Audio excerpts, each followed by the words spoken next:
बिस्मिल्लाहिर्रहमानिर्रहीम। मर्द और औरत तशहुद में अत्तहियात में किस तरह कायदे में बैठेंगे।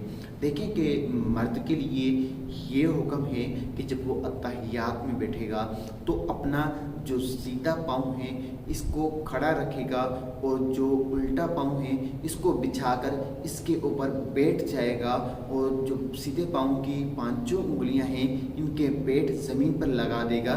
ये मर्द के लिए सुन्नत तरीका है कायदा आखिरा या कायदा ओला में बैठने का।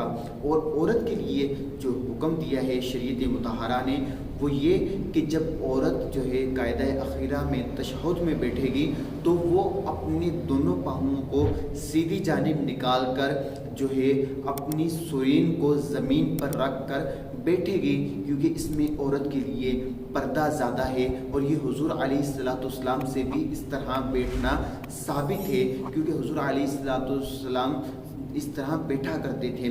और हज़रत उमर रज़ियल्लाहु ताला अन्हु से जब औरत के कायदा आखिरा के मुतालिक पूछा गया कि औरत कायदा आखिरा किस तरह करे, तो आपने फरमाया कि औरत अपने दोनों जो है पाँवों को सीधी जानिब निकाल ले और अपनी उल्टी सुरीन को ज़मीन पर रख कर बैठेगी। तो ये औरत के तशहुद में कायदा आखिरा में बैठने का सुन्नत तरीका है। और पहले जो औरतें थी वो जो है चार जानों जिसको हम पातली मारकर कहते हैं इस तरह बैठा करती थी। फिर हुज़ूर अलैहिस्सलाम ने जब इस तरह इरशाद फरमाया तो औरत जो है कायदा आखिरा में इस तरह बैठने लगी। अल्लाह ताला मुझे और आपको दीनी मतीन पर चलने की तौफीक अता फरमाए। आमीन बिजाहि नबी।